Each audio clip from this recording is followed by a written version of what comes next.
ବର୍ତ୍ତମାନ ଟାଇମ୍‌ରେ ଆପଣମାନେ ଯୋଉଠିକି ଯିବେ ଆପଣମାନେ ଶୁଣିବାକୁ ପାଉଥିବେ ଯେ ସୁଭଦ୍ରା ଯୋଜନା।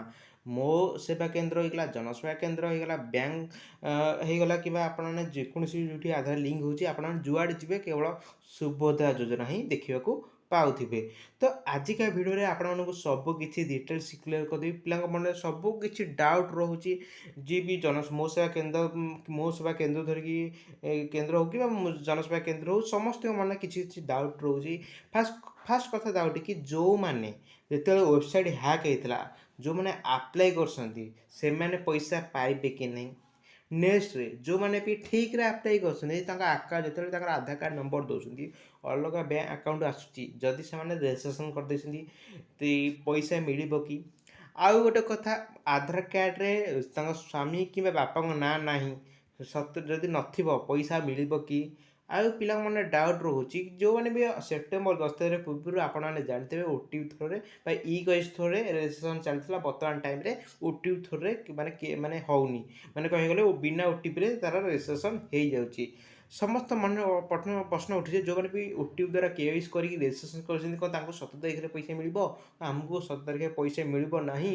ସମସ୍ତ ମନରେ ସବୁ କିଛି ଡାଉଟ୍ ରହୁଛି।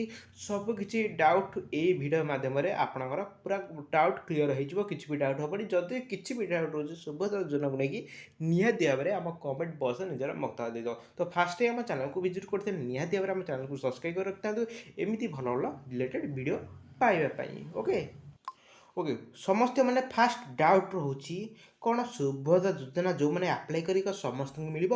ତ ମୁଁ ଅଲରେଡ଼ି ଭିଡ଼ିଓ ମାଧ୍ୟମରେ କହିଦେଇଛି ପୂର୍ବ ଭିଡ଼ିଓ ଯେଉଁମାନେ ସୁଭଦ୍ରା ଯୋଜନା ଭିଡ଼ିଓ ଅଲରେଡ଼ି ମୋ ୟୁଟ୍ୟୁବ୍ ଚ୍ୟାନେଲରେ ଦେଖିପାରୁଥିବେ। ମୁଁ ଅଲରେଡ଼ି ବି କହିଦେଇଛି କେଉଁମାନଙ୍କୁ ମିଳିବ। ଯଦି ଆପଣମାନଙ୍କର ଯୋଗ୍ୟତା ରହୁଛି ଆପଣମାନେ ଚାହିଁଲେ ତାଙ୍କ ୱେବସାଇଟ୍ ମଧ୍ୟ ଦେଖ ୱେବସାଇଟ୍ ଫାଷ୍ଟ କରିକି ତା'ର ଅଫିସିଆଲ୍ ୱେବସାଇଟ୍ ଆମ ଟେଲିଗ୍ରାମ ଗ୍ରୁପ୍ କି ଆମ ହ୍ୱାଟ୍ସଆପ୍ ଗ୍ରୁପ୍ରେ ମିଳିଯିବ, ନହେଲେ ଡିସ୍କ୍ରିପ୍ସନ୍ ବକ୍ସରେ ମିଳିଯିବ।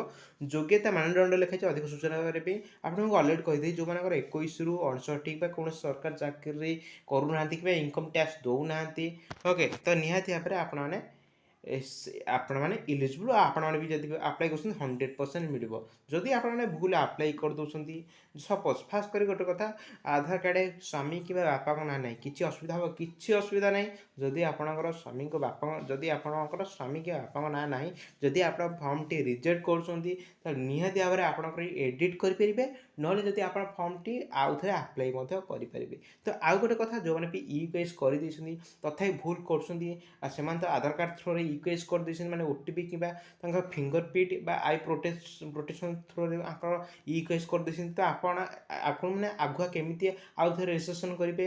ତ ଯଦି ବି ରେଜିଷ୍ଟ୍ରେସନ୍ କରିପାରିବେ ନାହିଁ ତ ନିହାତି ଭାବରେ ଏଡ଼ିଟ୍ ଅପସନ୍ ହେବ। ଆଉ ଗୋଟେ କଥା କୁହାଯାଉଛି ସମସ୍ତଙ୍କୁ ଯେଉଁମାନେ ବି ଆପଣମାନେ ଏଲିଜିବୁଲ୍ ବା ଯାହାକୁ 21ରୁ 59 ବର୍ଷ ହେଇଛି ବା ଯେଉଁମାନେ ବି ସୁଭଦ୍ରା ଯୋଜନା ଆପ୍ଲାଏ କରୁଛନ୍ତି ବା ଆପଣମାନେ କୌଣସି ବି ଇନକମ୍ ଟ୍ୟାକ୍ସ ଦେଉନାହାନ୍ତି, ଗଭର୍ଣ୍ଣମେଣ୍ଟ ଜବ୍ ଚାକିରି କରୁନାହାନ୍ତି, ତ ନିହାତି ଭାବରେ ଆପଣ 100% ପାଇବେ। ଯଦି ବି ଭୁଲ ରହୁଛି, ଭୁଲ ଫର୍ମଟା ଆପ୍ଲାଏ କରୁଛନ୍ତି ତ ନିହାତି ଭାବରେ ଆପଣ ଫର୍ମଟି ଯଦି ରିଜେକ୍ଟ ହେଇଯାଉଛି ଯେମିତି ଏଡ଼ିଟ୍ ଅପସନ୍ ମିଳିବ, ନହେଲେ ଆପଣଙ୍କର ଆଉ ଥରେ ଫର୍ମ ମଧ୍ୟ ଆପ୍ଲାଏ କରିପାରିବେ। କିନ୍ତୁ ଆପଣମାନଙ୍କୁ 100% 50,000 ଯଦି ଆପଣଙ୍କୁ 17 ତାରିଖରେ ମିଳିନି ଆପଣଙ୍କୁ 21 ତାରିଖରେ 100% ମିଳିବ।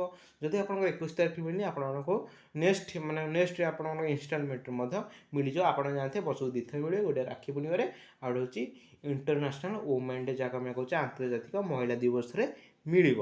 ଓକେ ଟେନସନ୍ କିଛି ଦରକାର ନାହିଁ। ଯେଉଁମାନେ ଯୋଗ୍ୟ ଓକେ ପାଇବା ପାଇଁ ସମସ୍ତେ ପାଇବେ, ଟେନସନ୍ କିଛି ଦରକାର ନାହିଁ।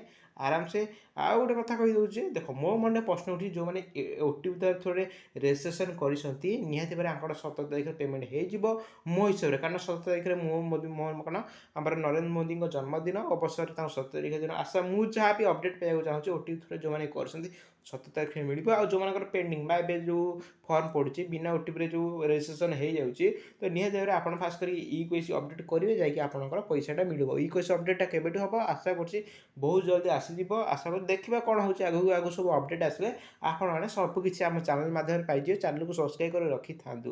ଆଉ କିଛି କ'ଣ ଡାଉଟ୍ ରହୁଛି କି ଯେତେବେଳେ ୱେବସାଇଟ୍ ହ୍ୟାକ୍ ହେଇଥିଲା ओके ଯେତେବେଳେ ଆପଣମାନେ ସିଏସ୍ସି ଆଇ ଡ଼ି ଯଦି ଓପନ୍ କରିବେ ଅଲଗା ସିଏସ୍ସି ଆଇଡ଼ିରେ ଯଦି ବି ଆପଣମାନେ ଆପ୍ଲାଏ କରିଦେଇଛନ୍ତି ଆପଣ ଟେନସନ୍ ଆଉ କିଛି ଦରକାର ନାହିଁ। ଆପଣ ଯଦି ପଇସା ପାଇଯାଉଛନ୍ତି ତ ଭଲ କଥା। ଯଦି ବି ଆପଣ ଆପ୍ଲିକେସନ୍ଟା ରିଜେକ୍ଟ ହେଇଯାଉଛି ଟେନସନ୍ ଆଉ କିଛି ଦରକାର ନାହିଁ। ଏଡ଼ିଟ୍ ଅପସନ୍ ଆସି ଆପଣମାନେ ଏଡ଼ିଟ୍ କରିପାରିବେ, ନହେଲେ ଆଉ ଥରେ ଫର୍ମଟି ଆପ୍ଲାଏ କରିପାରିବେ। ଆଶା କରୁଛି ଇ କେସ୍ ତ କରିଦେଇଛନ୍ତି ଆପଣମାନେ ଆଉ ଥରେ ଫର୍ମଟି ଆପ୍ଲାଏ କରିବେନି। ଏଡ଼ିଟ୍ ନିହାତି ଭାବରେ ଆପଣ ଯଦି ଯୋଗ୍ୟ ସୁବିଧା ଯୋଜନା ପାଇବା ପାଇଁ ନିହାତି ଭାବରେ ଆପଣମାନେ ପାଇପାରିବେ।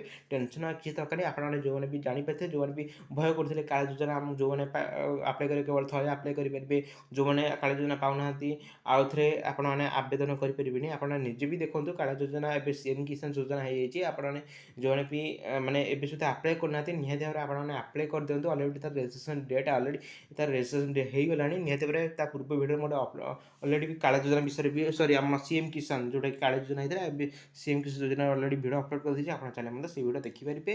ନିହାତି ଭାବରେ ଆପଣ ଯେଉଁ ଯୋଜନା କୌଣସି ବି କିଛି ବି ଭୁଲ ଥିଲେ ଆଧାର କାର୍ଡ଼ କିମ୍ବା ବ୍ୟାଙ୍କ ଥ୍ରୋ ଭୁଲ ଥିଲେ ନିହାତି ଭାବରେ ଆପଣଙ୍କ ଆପ୍ଲିକେସନ୍ ଯଦି ରିଜେକ୍ଟ ହେଇଯାଉଛି ନିହାତି ଭାବରେ ଆପଣଙ୍କୁ ଏଡ଼ିଟ୍ କିମ୍ବା ଆଉ ଥରେ ଫର୍ମ ଆପ୍ଲାଏ କରିବା ପାଇଁ ସୁଯୋଗ ଦେବ। ଟେନସନ୍ କିଛି ବି ଦରକାର ନାହିଁ।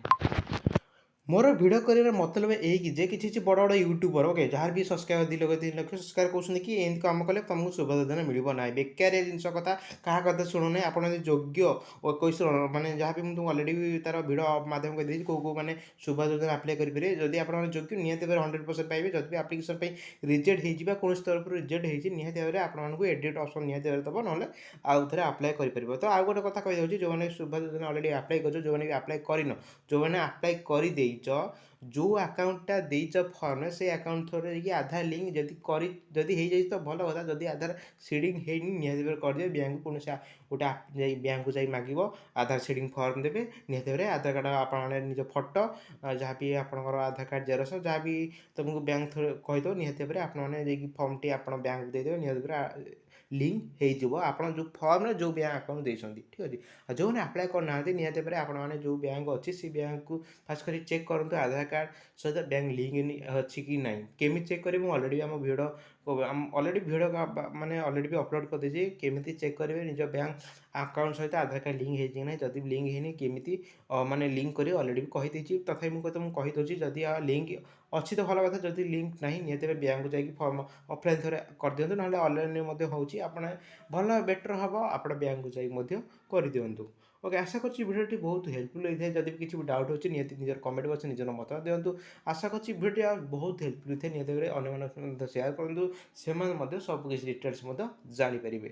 ତ ରହୁଛି ଦେଖା ନେକ୍ସଟ ଭିଡ଼ିଓରେ, ସେଥିପାଇଁ ଜୟ ଜଗନ୍ନାଥ।